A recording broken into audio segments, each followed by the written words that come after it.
Yes, welcome in our first episode of The Swing this year, the new season. Badgers played UW River Falls on Wednesday night, beat them in a game that maybe was a little bit closer than some we were expecting. I don't know that we're going to talk a ton about that. However, we do have a very special guest coming up here in just a little bit. We're going to be joined by Wisconsin coach Greg Gard to hear his breakdown of everything that he expects out of this team this year as they get ready to open the regular season next Monday already against Holy Cross. We'll jump into a ton of things. I think I also need to talk to him a little bit about, because this is the 10-year anniversary of the final of the run to the national championship game. I know they're going to be honoring that team along with Bo Ryan at the game against Arizona coming up. I think is that next Friday already? It's going to be the 15th. The Friday after next. Yeah, the Friday after next, because it's before the Oregon game, the Oregon football game. So, yeah, it's plenty to talk to with him because his team does not look exactly like it did the last time we saw them out in Brooklyn. A number of guys leaving, a number of guys coming in. We got to see a little bit of that with the red-white scrimmage, and then obviously the game on Wednesday night. For you, though, when we talk about big picture stuff here with this team, what should expectations be for this group overall? Because they were picked to finish 12th. I think it's really hard to make predictions in college basketball these days because there's just so much change. For me, and I'll let you before. And I know I asked you the question, but just for me, I feel like this team in past years, because they always have so many guys returning and they're only adding a piece here or a piece there, that they hit the ground running pretty quickly in the year. And they've gotten off to really good starts the last two seasons. And then it's obviously kind of trailed off. I feel like it has a chance to be the other way around because you have so many new guys playing in many important pieces. And I know they have a lot of guys returning. Stephen Crowell's back for another year, and Max Klesmit's back for another year. John Blackwell in his second year, and Nolan Winter in his second year. But you have all those transfers coming in, a couple of new recruits, that it feels like it may take them a little bit to get going this year. But just big picture, what are expectations in your mind for this group? I think that's exactly where I land, in that this is the type of season that feels like it can be a slow build. Obviously, the last two seasons, Wisconsin was one of the top teams in the country by January. A year ago, I believe the Badgers got as high as number 6, and we saw what happened over the last couple of months. Well, if it's going to be a slow start, can you play your best basketball in February and March? It does take time, and it's so different now in this landscape where you've brought in 3 transfers. All of them were brought in to be key contributors. John Tonje started in the exhibition on Wednesday. You have Cameron Hunter and Xavier Amos. Daniel Freitag is a highly regarded point guard. So, yes, you've brought back a lot of guys who were part of this program last season, and that is extremely important. But what's just as important is, can you mesh these new guys together in a way that this team can play really good basketball when you get into the heart of Big Ten play? And it feels to me like there have been so many seasons where Wisconsin was sort of ruled out at the start of the year, even a handful of years ago when they were picked 10th in the 14-team league. Now, it helped that they had Johnny Davis, and they go and make a run and they're co-Big Ten regular season champions. I'm not saying that's what's going to happen this season, but sometimes when the pressure is off, Wisconsin plays some of its best basketball. Yeah, but again, I feel like the pressure is on a little bit because of how last year ended. And I guess when I talk about pressure, I feel like it's maybe not on the kids, but I feel like a little bit is on Greg Gard. They're certainly, he's won the Big Ten twice, been Big Ten Coach of the Year twice, and that gets you a lot. That gets you goodwill, but people are so quick to flip the switch, and especially because of the atmosphere in college basketball, because you see other teams coming in and taking some of your best players, right? Chucky Hepburn is down at Louisville getting paid an exorbitant amount of money, which is good for him. That's awesome for him. Not so great for Greg Gard. And you have AJ Storr, who is at Kansas getting paid a significant amount of money, which is great for him and not so great for Greg Gard. And that's just the environment that we're all in at this point. And you have to be able to adjust and adapt. And Wisconsin went out and added some, I think, interesting pieces, because I feel like they are guys that maybe aren't the highest paid they aren't going to be the highest paid guys you get NIL wise, but you're getting some guys that had really good seasons before, and then some injuries popped up. And you're kind of hoping that they're able to get back to what they were before. And I'm obviously talking about John Tonji, and I'm talking about Cam Hunter, who didn't play a ton, and we'll see exactly what his role is going to be this year. And then certainly Xavier Amos, who we thought potentially was going to come in and start at the 4, but we kind of saw some of what he's got in his game when they played in that exhibition game. He hit a 3 and then had just a great pass to Nolan Winter for a dunk. That you're kind of hoping that they outperform maybe the expectations for them coming from the portal. It's such a fascinating time to me in certainly college athletics, but college basketball in particular, because of where you're at with transfer portal / NIL. But in football, I look at it, even Wisconsin's side of things. Okay, you're going to bring in maybe 15 transfer portal guys. Now there's more people on a team, but if you don't hit on one or a few, you can be okay. You better hit on your transfer portal guys in college basketball, because they take up a significant portion of the roster and potentially minutes.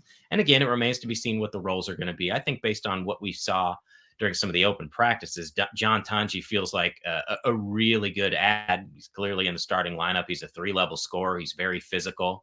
And the same with Hunter and Amos, guys that fit, I think, the culture that Wisconsin wants, but also add value at key positions. Amos is somebody that I know Greg has talked about, really surprised them in the summer with his ability to be more than just a stretch 4. Maybe he could even play some of the 3 because of his ability to handle the ball. So, yeah, I mean, they took an interesting route. Obviously, they pursued some other guys and it didn't work out. And you had holes to fill. You needed to replace Chucky Hepburn. You needed to replace AJ Storr. And you also needed to replace Tyler Wall, who used up his eligibility. And they were able to find the pieces. So it's going to be up to Greg to put these pieces together and make Wisconsin play some high-level basketball. Yeah, and I think I think there are a number of intriguing players as well that are returning. Namely Nolan Winter. I think maybe it's the fact that River Falls was probably made him feel like he was back in high school with some of the size, but it just felt like he was a little bit more free and a little bit more smooth around the rim with some of his back to the basket moves.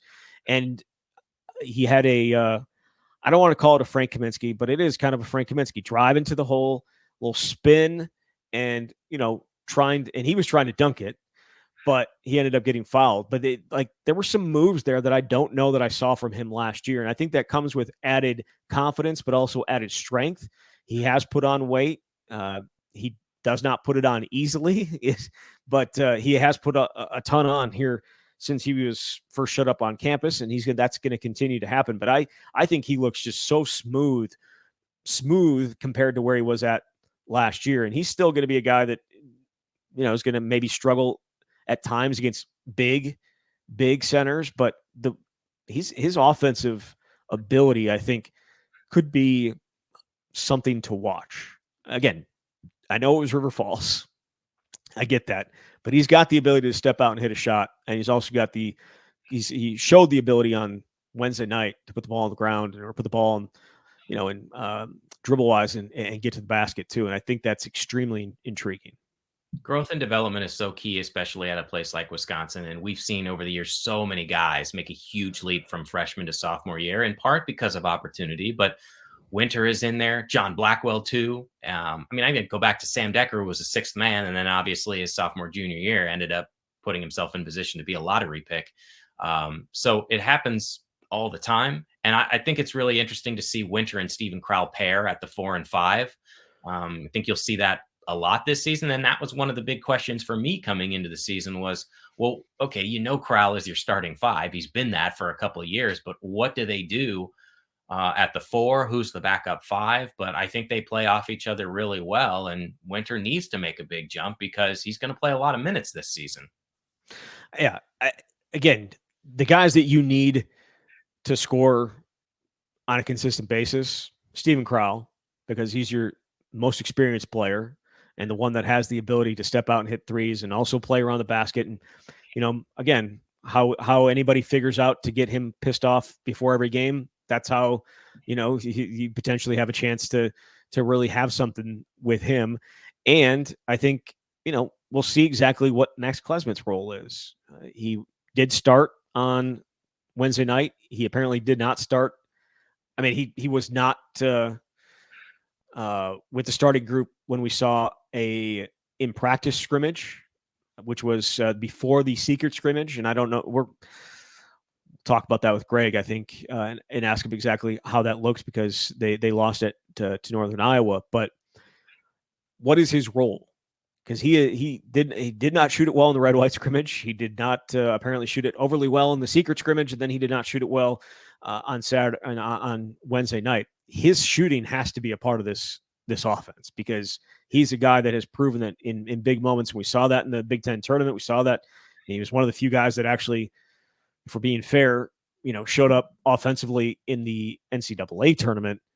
His shooting needs to be a part of this.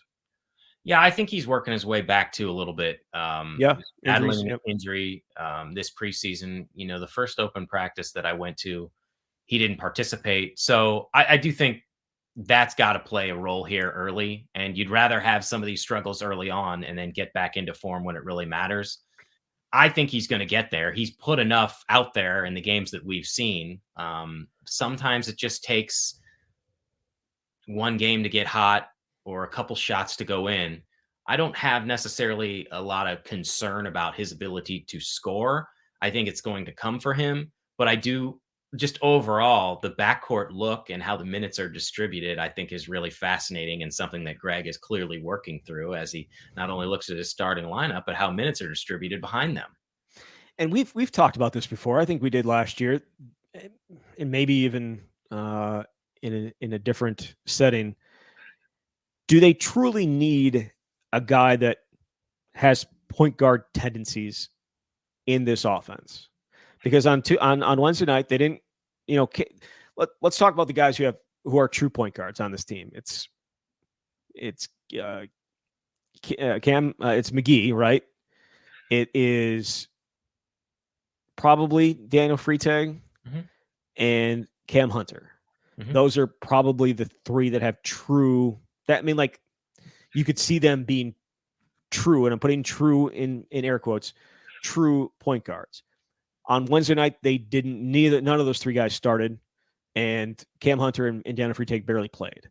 So the fact is, do they need a true point guard to be a consistent part of this team? I feel like McGee is going to obviously be that guy when they do need it, but do you think they need it? Yes. Okay. All right. But I don't know. I feel like he has limitations. You don't necessarily need to start, but you see, based on the minute distribution, he ends up playing 20 plus minutes, and he has 6 assists. So I think very clearly, and Greg made this clear in the preseason after one of the open practices, that Kamari had separated himself from the other point guards. And I watched one of those. They had a kind of an inter squad scrimmage where they split up the guys. And you can see why he's a difference maker. It's for all the things we've seen on the court previously, the energy, the hustle. He's not necessarily going to lead you in scoring, though he can score. I think of a couple different plays that I saw where he would poke the ball away and get a fast break, or there was a missed shot offensively, and he's the one under the bucket going after the ball, grabbing it away from a guy on the other team and then passing it to, I think it was like Amos for a layup or somebody for a layup. Those are the kinds of plays that he brings. But it comes down to, can you run the offense? Can you distribute? They don't necessarily need him to score, but can you avoid turning the ball over and all those kinds of things? So I think they need a point guard to some degree, but obviously not enough that you absolutely have to start him. I'm really interested to see, though, what they end up doing and whether those other guys can earn more minutes. Yeah, we'll talk about that, certainly, obviously, with Greg Gard. And then when we do a little listener questions as well, because there's, based on some of the minutes on Wednesday night, it certainly leaves open. It's like, Daniel Freitag barely played. Cam Hunter barely played. What exactly would their roles be? One guy that did play that I don't think a lot of people were thinking about coming into this year was Jack Janicki, who hit a three and is one of those guys that, you just kind of throw in and you're just not really sure, is he ever going to play? But talking to John Blackwell at Media Day, he was one of the guys that he mentioned. And sometimes it feels like guys come out of nowhere, and it feels like he might be one of those guys who comes out of nowhere. Yeah, I'll go back to the inter-squad scrimmage that I watched. Jack Janicki is one of those guys that just stood out, and a lot of times you see a walk-on and you can see there's a clear difference. Maybe it's a lack of confidence or skill set, and he's every bit as good as some of those other wings at times with his ability to be aggressive. He's got a good shooting stroke. Again, Greg's going to have to pare down the rotation when you get into Big Ten play, but if you're a fringe player and you continue to make plays, it's hard to stay on the bench. So I think they've certainly got a good one there with a guy who has made a big leap here. All right. Let's get into our conversation with Greg Gard, and we'll come back on the other side and answer some listener questions. So, again, here he is, Wisconsin coach Greg Gard. And we do welcome in Wisconsin coach Greg Gard here on The Swing. Greg, we appreciate you spending some time with us. The season gets going next Monday against Holy Cross. You guys obviously took care of River Falls exhibition action last night. I just want, before we get into the individuals and all that good stuff, what's your feeling like right now as you judge your team, what you've seen from this exhibition, what you saw from the secret scrimmage, what you saw from them in fall or in the training camp as you get ready for next Monday? Yeah, I think it's probably three answers to that, Zach. There's things I like, there's things I don't like, and there's things I don't know yet. So I think even last night was a great example of that. There was things I liked. Obviously, there was a fair amount of things that we have to get a lot better at that I didn't like. And then, quite frankly, we're still learning. You know, I'm learning about them. I'm learning who performs, quite frankly, when the lights go on. And be able to, contribute in those areas. So I think we've taken steps in the right area, but we got a long ways to go. And part of that's the development and emergence of some guys off the bench. You know, in football, offensive line coaches talk a lot about figuring out how to put their best five on the field. Is that how you viewed your starting lineup against River Falls, even if it didn't have a so-called point guard, or do you feel like you're still tinkering with what it looks like?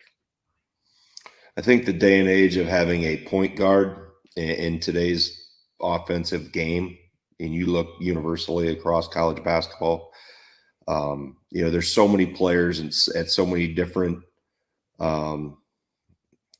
size levels that can handle and facilitate the ball, that I think having a pure point guard is a thing of the past. You have to make good decisions. You have to be able to run a team. And I think I look at it, best five. But also I felt John Blackwell out of the gate gave us the best chance, to really ignite things early. I like the role of Kamari off the bench. I think he's a real spark plug in that area. So it kind of kept him, or keeps him in his wheelhouse, so to speak, of what he's really good at. So like I said, it's a longer answer to your question. Like I said, that I think you see all kinds of, whether you watch other teams in college or other levels of basketball. I think the days of a pure point guard, because of the versatility that you need to have and how it's become so positionless, really are obsolete in some cases. This is another bigger picture question, and you can tell me if I'm wrong. I'm sure you will. But the past 2 years, you guys started so well. You got off to such great starts, and I don't know if you would agree with this or not, but just in terms of having so many guys back both those years, and just having so many guys that know your system and know exactly what you want from them, and having played a ton of basketball together, that you were able to get off to great starts. This year, do you think it might take a little bit to get on track, just because you have 6 new scholarship guys and so many new guys that are playing important roles for you? Yeah, I think, Zach, that's the era we're in right now. I see that in a lot of different places, and I'm not saying that's going to determine whether we start fast, don't start fast. Just how the roster turnover across our sport nationally, I think impacts. You got to put it together fast, and you got to expedite learning fast. And it's one of the reasons why I'm a proponent of having more exhibitions, more close scrimmages, more outside competition, because you're dealing with a new roster. Quite frankly, you're going to deal with a new roster every year. This isn't going to change, and we may get some extension of guys, the time that guys will spend in colleges or at a specific program, because hopefully we get to a point where we have contracts that extend the period of time that they're committed to a place. But until we get to that point, everyone's working on a 1-year contract, so to speak. So yes, that's the challenge. And that's the challenge. That's why I've kind of restructured my staff, because we know we're dealing in a free agent market from a standpoint of roster turnover, and how fast can we assimilate and put it together, and what adjustments can we make on the fly. So you have to have people around you that are really comfortable in that environment.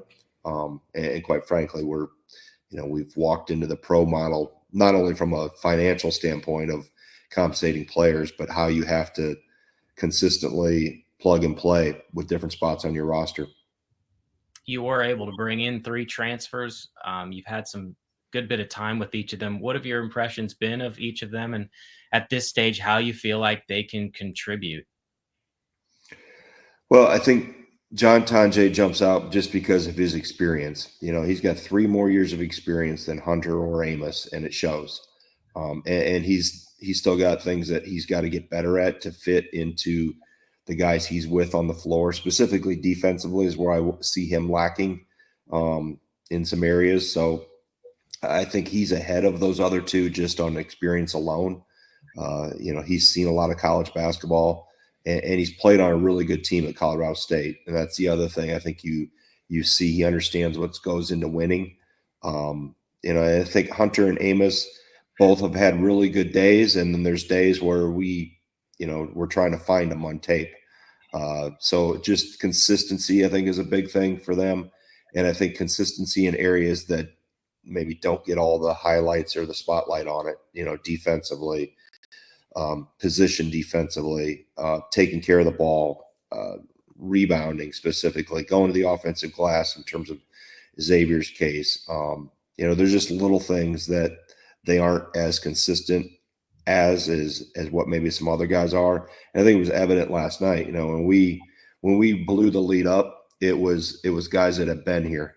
When we got leaky, it was guys that, even if it's just one guy out of position or one guy with a mistake, just creates a domino effect. And that allowed, River Falls to make some shots and get, put some points on the board. So I thought it was really evident live going through the tape again last night and this morning. It was pretty obvious that we just got to continue to help these guys that are new to the program, whether they're in their 3rd year, 6th year, 1st year of college, understand how important specifically the defensive end of the floor is. And not that they don't understand it, and it's not instinctual with them yet.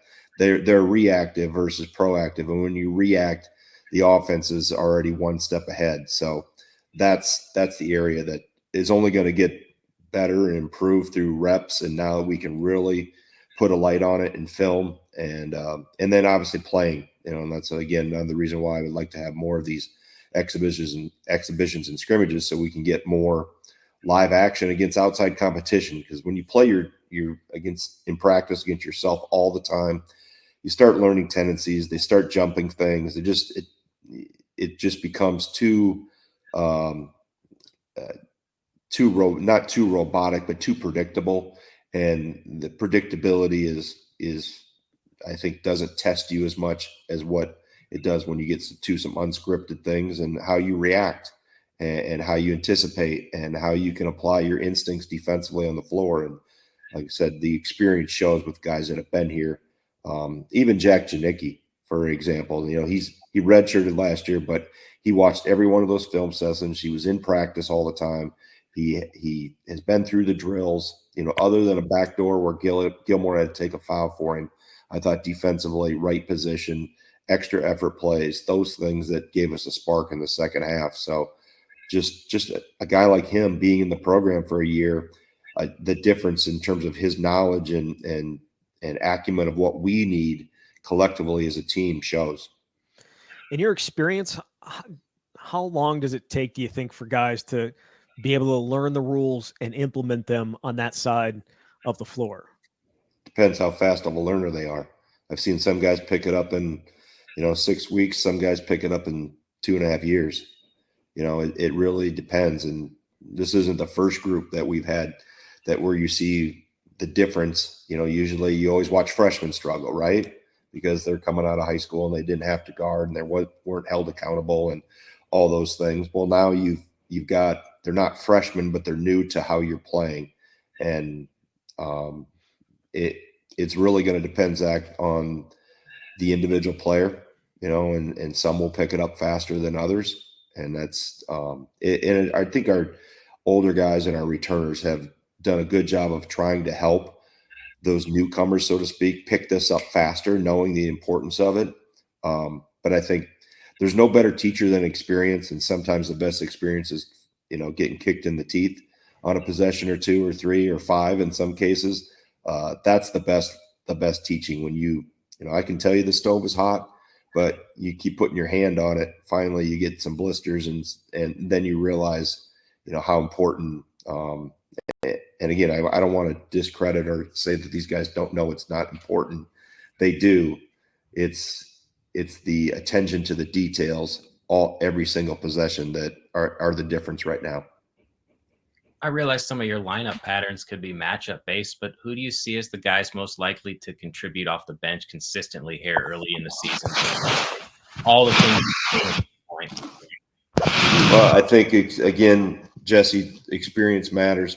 I think McGee, I'm really comfortable with off the bench. I think Gilmore and Janicki showed me some stuff last night.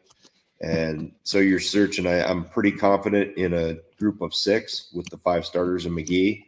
And now we'll continue to evaluate who's going to be 7, who's going to be 8. Is there going to be 9? And if there is 9, who is it? Does it change on a week-by-week basis? Does it change based on who?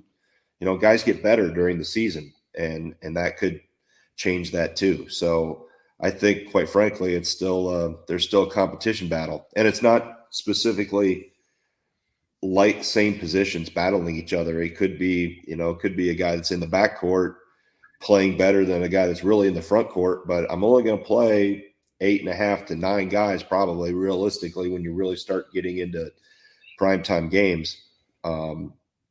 And so you mix and match based on position, based on who shows you they're ready for what's coming, and who, quite frankly, who can get the job done when the lights go on. We can talk about all the predictions and ratings and rankings of players, but it's a results-oriented business. And I don't care where you ranked in high school or what the public perception is of you. If a guy's getting the job done on the floor, he'll be on the floor. If a guy's not getting the job done on the floor, he won't be on the floor. I know a lot of the focus with Nolan Winter has been on him adding weight, but it felt like last night that there has been some significant growth in just his ability around the basket, especially with his back to the basket. I thought there were a couple nice moves tonight. He also did, and again, I'm not comparing him to Frank Kaminsky, but he also did the drive, spin, and almost had the dunk where he got fouled, where it kind of looked little drop step type of stuff. So for you, have you seen that growth from him as well in different parts of his game outside of just the shooting and putting on weight? Yeah. I mean, I think that all goes hand in hand, Zach. I mean, when you're stronger, you can spin off and keep your balance. When you're stronger, you can take contact and not get knocked off your feet, so to speak, and finish through play. So he's stronger. He weighs more. He needs to get stronger. He needs to weigh a little more. That'll come. That's not going to happen overnight. But there's no doubt. I mean, he's confident. Some of the passes I've seen him make, and that's what I like about the two bigs together. They find each other really well. They're both willing passers. 7 feet to 7 feet is, that's good offense if you can spread the floor around it, because you can throw over the top of people. And like I said, they're getting better at that, and Nolan's becoming a better passer. But yeah, I think we're still just scratching the surface. He's got so much more he can give, and so much of a better player that he'll be as time goes on.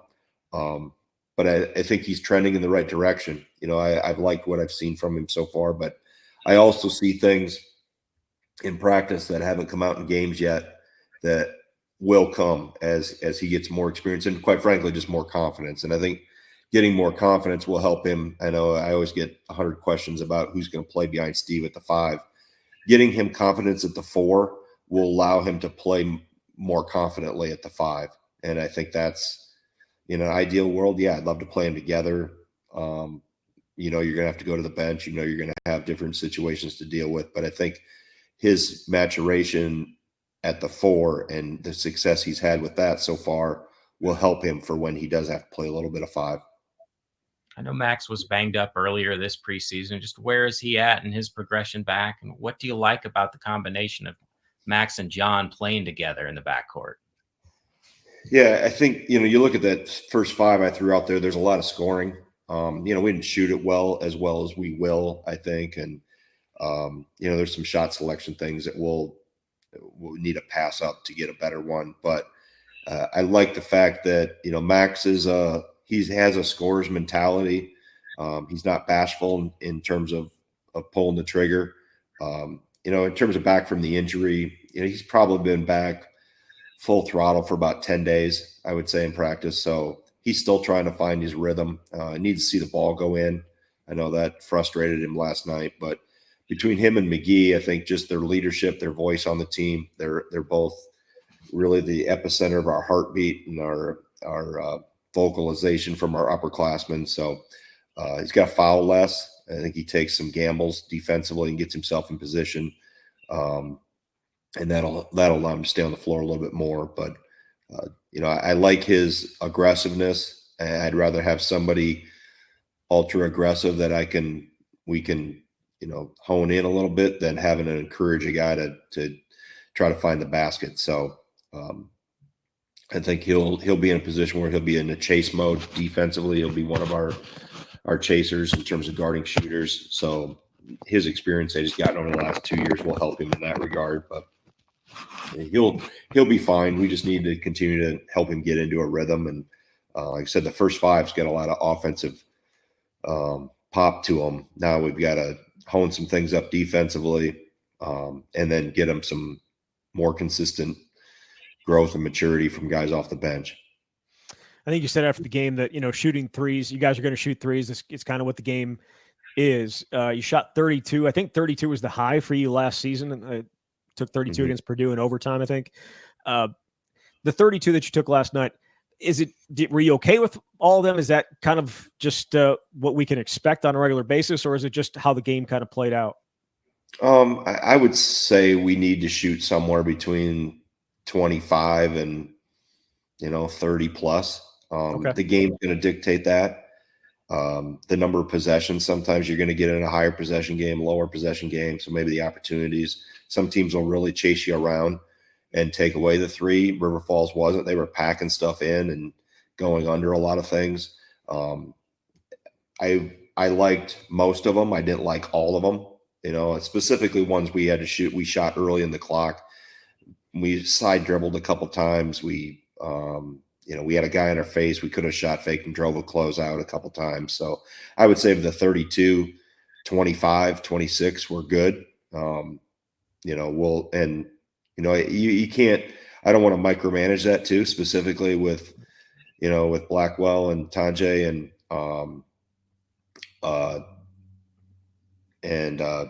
Klesman. I got stuff popping up on my computer here, guys. That's why I'm trying to get it off the screen. But I don't want to micromanage that because I still want them aggressive, and I want them hunting their shots.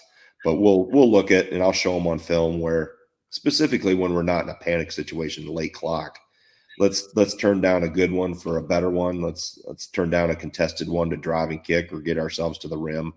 The nice thing is we've shot a lot of free throws. We shot almost 30 against Northern Iowa. We shot 24 last night. And you're shooting 24 free throws and you're shooting 32 threes. And I look at our shot distribution. We're trying to minimize and eliminate mid-range 2s.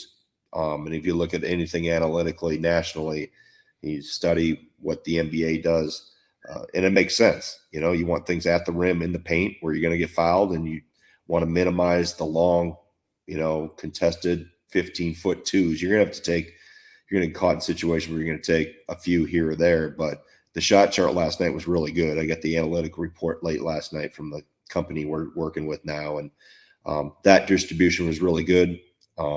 We just need to fine tune a couple things on selection, and you got to keep shooting. I mean, we still, even though we shot 32, we were over a point per possession, making 11. It looks like we didn't shoot it well, but that's still 33 points on 32 shots. What happens when we make, 18 of 32? Simple math tells you 3's worth more than 2, but just the analytics of the game, the spacing, all those things point towards shoot threes. You mentioned you'd like your team to have the opportunity to scrimmage some other teams more. I know you guys had a secret scrimmage against Northern Iowa. I don't know how secret it is when you know that it happened, but can you take us through what you saw from your team that day and maybe what stood out, since people have only had a chance to really see this group for a red-white scrimmage and obviously last night? Yeah, I would say, if you break down that first, we played 3 segments plus some walk-up set defense, special situation stuff. We kind of so first segment, didn't like the first 5 minutes. I thought we got off to a poor start on both ends of the floor. Liked the middle 10 minutes. I thought we were really good. Didn't like how we finished out the half. And then second half, I thought we were better. And that's both ends of the floor. Defensively, I think that's where some of the experience showed with, I don't want to call it system, but rule violations with, Northern Iowa spreads you out, runs a lot of fade screens, runs a lot of shooters. It was kind of like guarding Penn State from 2 years ago when they had Funk and all those guys, when Shrewsbury was there, and they really put a lot of pressure on you on the perimeter. And I would say our experienced guys did a better job than our newcomers of handling some of that, and it showed. And that's what you want in those types of. You want to get exposed. You want to have things not go well where you can show them on film the next day. Here's why we do what we do. Here's how to guard this. And we, quite frankly, we came back on Monday. We structured two drills to handle and work on and highlight the things that we had trouble with on Saturday. So there was good things. There was bad things. But again, I think just from that on Saturday and last night, you get to 15, 18, 20 practices. If you're not having outside competition where you can really get exposed and get tested and show some things that you aren't good at, then practices become diminishing returns. Everybody knows their tendencies. They know the actions. They know the plays. They know somebody always goes right. And you just end up muddying everything up, and you don't get a lot out of it. I think we get more out of doing this out. When you get to this point in time, you get more out of doing these outside competitions because you see how we can translate, how we apply what we've been working on, and not just locking in onto your teammate every single day. So I'm hopeful that we can make some traction here from a coach's standpoint nationally with legislation to change this. The 2 was really the old when we started October 15th, that was put into play. Well, now we're starting September 23rd was the earliest. So that's an extra 3 weeks. And I also think with the transient nature of rosters, we have to give ourselves an opportunity just to, see them more in competitive environments. I think it helps them and it helps us make decisions on who you want to have on the floor. I feel like maybe it was in high school. Weren't there a couple games back then, like that would play like athletes in action, and there'd be a couple of that stuff before the season would start. I don't know when that went away or that went away. Actually Bo was, when he was on the NABC board, was one of the advocators for going to be able to play Division II and Division III schools that were preparing for a season. You used to not be able to play them because it would count towards a game for the Division II and Division III in terms of their limit. Okay. You could play them, but it would it hurt them in terms of the number of games they could have. So he was able to, along with some other coaches, change the legislation and make that allowable. And we also, quite frankly, you get a better sense because you're preparing for a team that's preparing for a season. They have a system they're trying to run. The athletes in action and those, throw together teams of former athletes. They're coming together from, 6 different states. They've never practiced. They're out of shape. it just becomes somewhat of an open gym.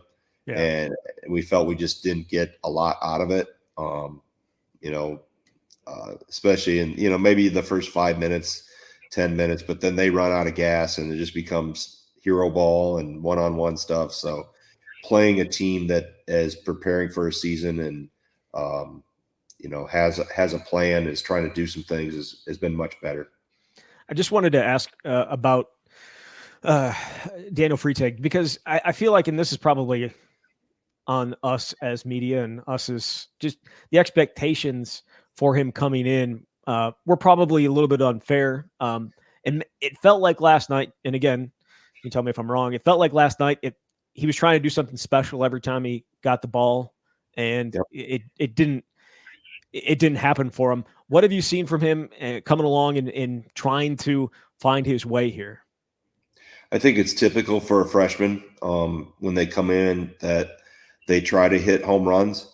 And we talk about that a lot, that, just get on base. Don't be Freddie Freeman with the Dodgers and have it go up and hit one, you go yard every time. But, just little things, taking care of the ball, being sound and trustworthy defensively. The scoring will come. And I think younger players, and not that Daniel is so focused on scoring, but, he's 6 months, 5 months out of high school, and you can just tell the difference in experience with guys that have played college basketball and those that haven't, that younger guys have a tendency to think that in order to impress the coaching staff, they got to chase scoring. And quite frankly, it's the complete opposite. If you want to get on the floor as a young player, be really trustworthy to your coaching staff. Know that they can count on you to take care of the ball. Know that they can count on you to defensively be united and one and with the four others that you're on there on the floor with. And it's no fault of him. He just doesn't have the experience. He can get away with stuff at Bloomington Jefferson or at Breck or with Howard Pooley and AAU that you can't get away with in college. You can't run up on the ball in transition in college because the guys will go right by you. You can't turn your back and I'm not using him as an example, but you can't help up on the ball coming downhill on the same side because college players are going to back cut you to the rim. So it's just little things like that younger players, and Dan's not the first and he won't be the last, that the adjustment to it's a pretty steep hill. And once they figure it out, when it becomes instinctual and natural to him, he's going to be a really good player, but it's going to take some time, and he's got to be patient with it and keep working. And everybody else on the outside has to be patient with it. Cause he's not the first freshman that's come in and has, the world is spinning really fast for him right now. And that's where you see just with transfers coming in, the guys that have had college experience, they've been around the track and they're not as susceptible to maybe some of those things that you can, again, get away with at other levels. That when you get to this level, and regardless whether you're playing, it's like going to play, somebody right out of high school going to play in a men's league, in a rec league. The old guys know a lot of tricks, right? They may not be as fast, they may not be able to jump as high, but they got some tricks in their pocket that they're going to pull out on the young guys. And he's just he's got to learn that. There's only one way to go through it, and it's going to be some trial and error, and there's going to be some error, and that's okay. It's okay not to have immediate success. Immediate success is really a house on. It's really a house of cards. If you have immediate success, it's not going to be sustainable. You're going to have to go through a process. You're going to have to learn. There's a lot to learn, and he's just starting that, and it's humbling. It's hard sometimes, but he'll work through it, and he's got teammates around him that'll help him because he, like I said, when he puts it together and he's done it in flashes, he can be pretty impactful. But there's a lot more to it than that. Greg, I have a big picture question for you, and this is my last question. Zach may have one more. I know you've got other things to do, so we appreciate your time. You've talked all offseason about sort of the transient nature of college basketball, and you mentioned what the future could look like with contracts. What do you think the solution is in the future, or what do you hope this looks like? I think really, Jesse, the only way it gets sustainability and stability and parity is that we have to resemble the pro sports model, whether it's the NBA, the NFL, Major League Baseball. That includes players' associations, that includes collective bargaining, that includes salary caps, that includes contracts. I think all this, the revenue share is a great thing. I'm all for players getting paid, but quite frankly, the revenue sharing is just going to set the floor. It's not going to set the ceiling. So the idea that collectives and other avenues of income are going to go away, I think we're naive to think that that's going to happen. I think the best way, and you will watch how the pro leagues function and why it works, is that there is a standard of rules. And when you have the athletes at the table and they have their representative, i.e. Players Association, here's the parameters we're going to operate within. If you don't like them, then the next time the collective bargaining agreement is due, we can discuss them. And so right now we don't have an athletes rep at the table. We're just making these rules and going through. And that's why you see all this litigation going on. Anything that the NCAA has tried to do just gets sued or has an injunction placed upon it. So I really think the revenue share is a step in the right direction. It's not the final answer. It's not the end all be all. And I really think we're going to have to get to a point where, Jerry Jones can't spend all his personal money to buy the best team. He has to play by the rules of the NFL. And in college basketball specifically, because I know that the best, we have owners, donors, whatever, that are spending their personal money just to try to go buy the best team for their school. And that the parity and the stabilization of that is impossible to have if you have those type of entities going on in various places. They're just, the playing field wasn't even in the past, and this makes it even more. I mean, revenue sharing kind of gets it there, but there's still going to be the outside sources that are going to come into play. So I really think the solution 5 years from now, 10 years from now, if we were doing this podcast, it's going to be that you're going to see something that resembles the NBA, NFL, Major League Baseball. And people aren't even really hiding that they're paying this money out. You have obviously with football, with Dave Portnoy and Barstool Sports saying he's going to go buy a quarterback for Michigan for $3 million. And then you have Big Cat, saying I'm going to try and do this for Wisconsin. It's just, it's not sustainable, right? It's just not sustainable to have. Well, it's sustainable for them. If you're Phil Knight and you're at Oregon and he's right out said, I want a national championship before I die, and he's got all the money to do it. Just a matter of will they win the games. Right. But that's the lack of parity. Not everybody has a Phil Knight or a Dave Portnoy. I don't know, Big Cat's done well, but I don't think he can compete with Phil Knight. No. So that's what I'm talking about. Like, we have to get to a point where we have everybody at the table, all parties involved, including the athletes. And if they end up having a players association, let's stop pretending that we're trying to put this college model, we're trying to put this pro model that we're into a college box and try to make it look like the days of the old. We're not there. We're pro sports. Let's stop pretending that we're not and act and operate like we are. And I think that would bring some normalcy back to it. And we're not going back to how it was 5 years ago, 10 years ago, because we're in a much different scenario. But just to get to a point where even if we have contracts where the Bucks know that they have whoever on a 3-year contract, Giannis on a 5-year contract, they don't have to deal with, maybe they deal with 2 or 3 free agents a year, not 15.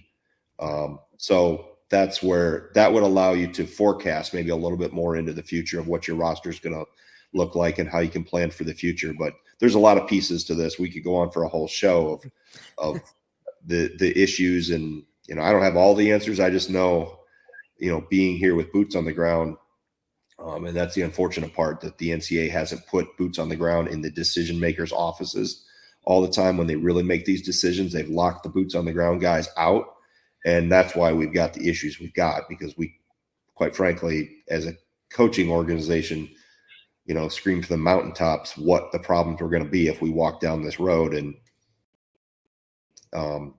can't say that I don't want to say that we told you so, but we told you so. But we'll fix it eventually. But we got to continue to move forward in the era we're in right now until we get to where it's sustainable. And like I said, I'm not against players getting paid. I think it's great for them.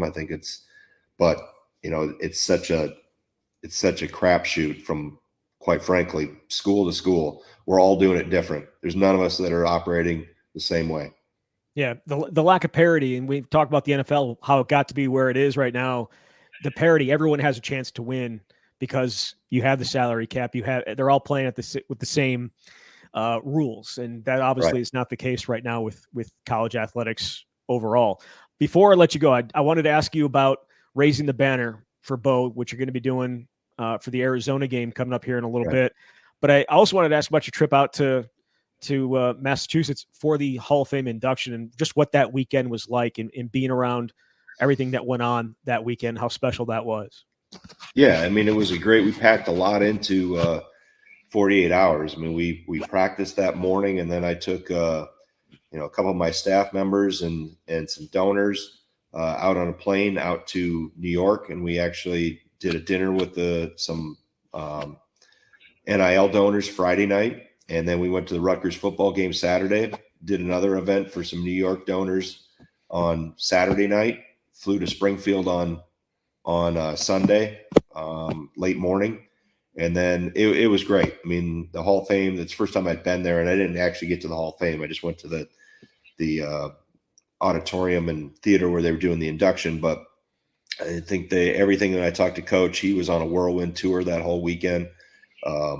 And I think the Hall of Fame did an awesome job. It was obviously a lot of work for a lot of people to push him past the finish line here. Obviously, his career spoke volumes, but it still took some lifting power from a lot of people to push this, to get it done. And so I'm happy for Coach. Obviously, I've had a front row seat for better part of his career. But raising the banner, I think it's something that we've been talking about in the Kohl Center for better part of a couple years.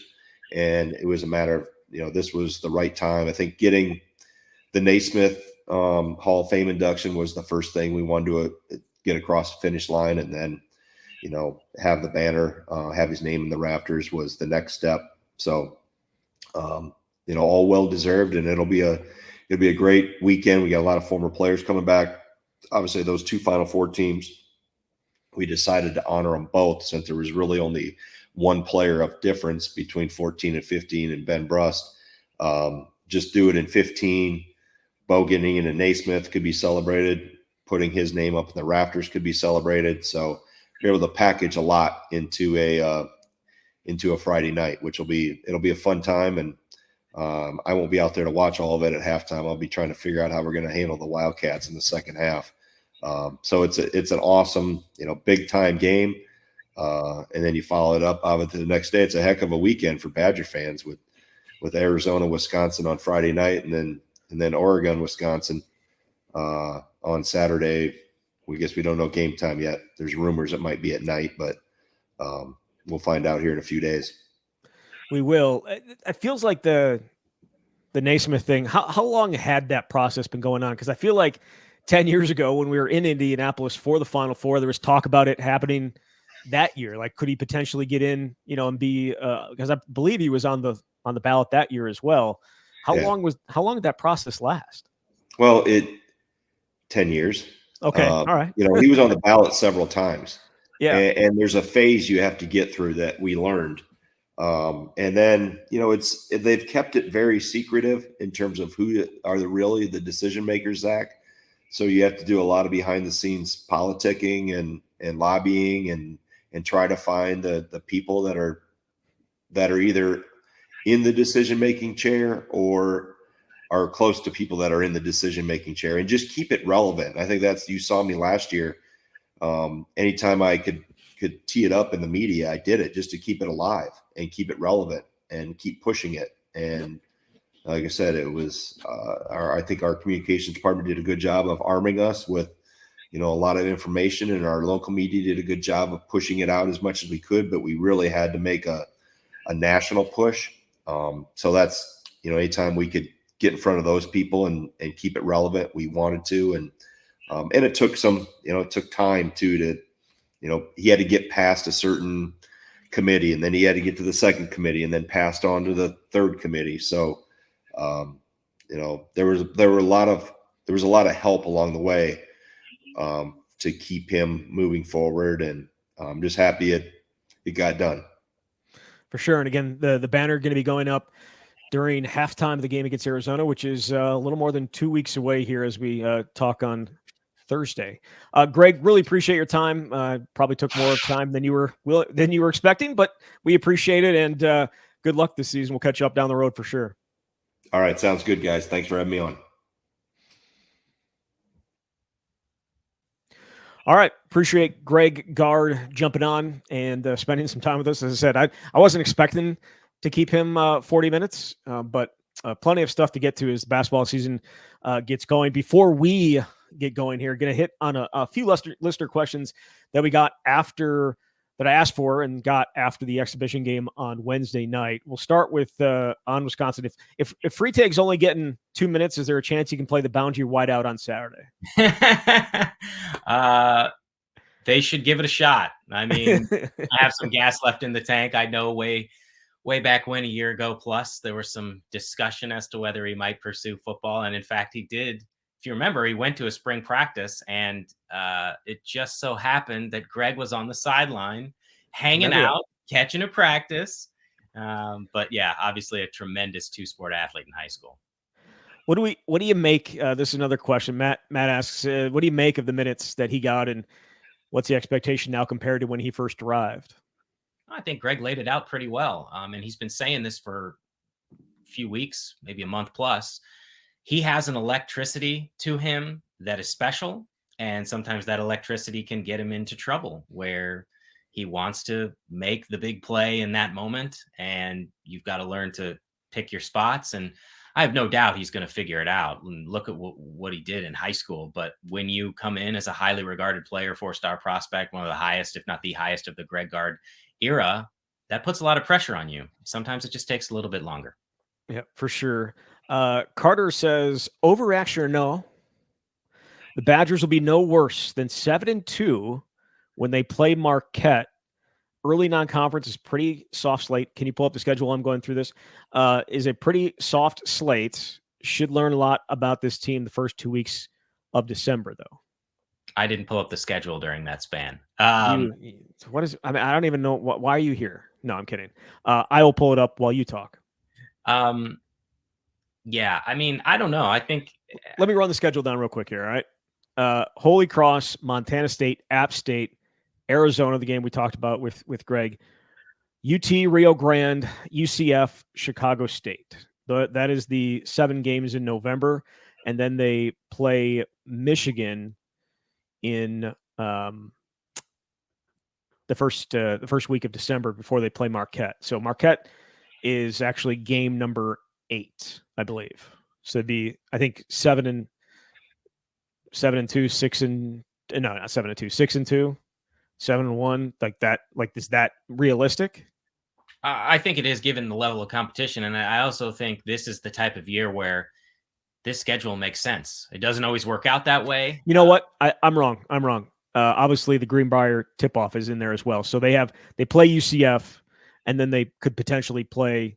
Then they'll play whoever the other. If they win, they play the winner of the other team in the other game, and if they lose, they play the loser of the other game. So it will be 9 games before they play Marquette.